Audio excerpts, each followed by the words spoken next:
Well, you are going to breed a gene monster. So the two original parents are heterozygous for every single trait. So what that means is for every trait that you're going to look at, here are the traits, by the way, down the paper over here, okay, all the way from height, weight, the kinds of feet they have, hands, the sex of the monster, etc. So all the traits except the sex of the monster, which I'll get to in a minute, the parents are heterozygous. So mom and dad, they're going to have a baby, a gene monster baby. And the mom is heterozygous for every trait, and the dad is heterozygous for every trait.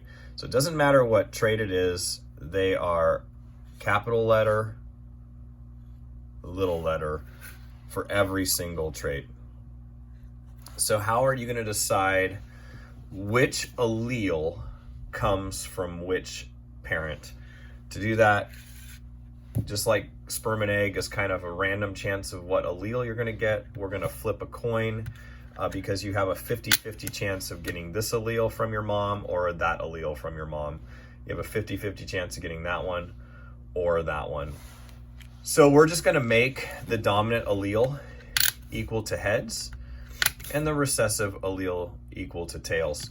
So let's say I am flipping for mom.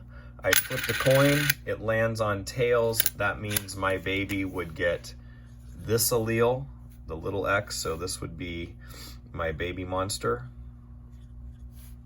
little x. And now I'm gonna flip for dad, and I got tails again, so this baby would be homozygous recessive for that specific trait. So how would that work on what you're doing? You're just going to go through each one of these traits. Let's skip sex of monster just for a minute. You're going to go through each trait. So let's say for height, there we go. Remember, the dad and the mom are heterozygous for every trait. It doesn't matter which one it is. So mom is capital T, little t, and dad is capital T, little t.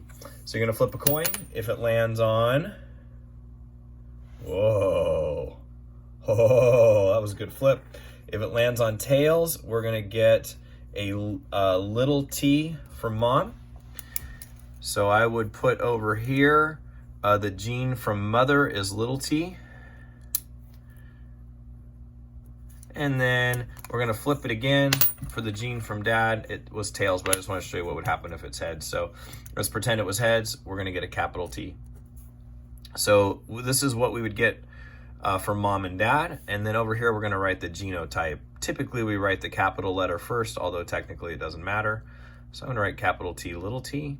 And the phenotype, of course, is what you look like.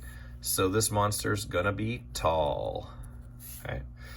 And then we do the same for weight. So we'll start with mom. Man, I am unbelievable. So we're going to get little h for thin and little h for thin. So little h, and my monster is going to be thin. Okay.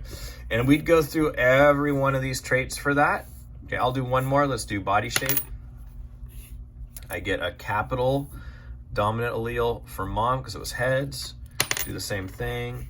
And I'm going to get a capital A allele from dad. So my genotype is capital A, and I'm going to be kind of apple shaped for my baby. Okay. So you're going to go through all those. Now, what about the sex of the baby? So the 23rd chromosome on humans is either going to be an X chromosome and an X chromosome. That means that you are female, or it's going to be an X chromosome and a Y chromosome. That means you're going to be male. So no matter what, you're going to get an X chromosome from mom. That's why this is already filled out, X. We're going to flip for whether you get the X or the Y from dad, which will determine the gender of the baby. So I flip it. Tails is going to be Y, heads is going to be X. So if I get an X, that is going to be XX, which means female. Okay. If I had flipped a heads, this would be a Y, and that would have been a male. When you're done with all of those, you, depending on if you were a boy or a girl, so if you were a girl monster, boy monster, you're going to just go through and write all the genotypes on here that you selected, and you're going to write the phenotypes, and here you're going to do an outstanding, amazing portrait of your monster and name your monster here. And if you were a girl, you're gonna do the same. So it's kind of like the birth certificate of the monster. All right, let's see what you come up with. Breed those monsters.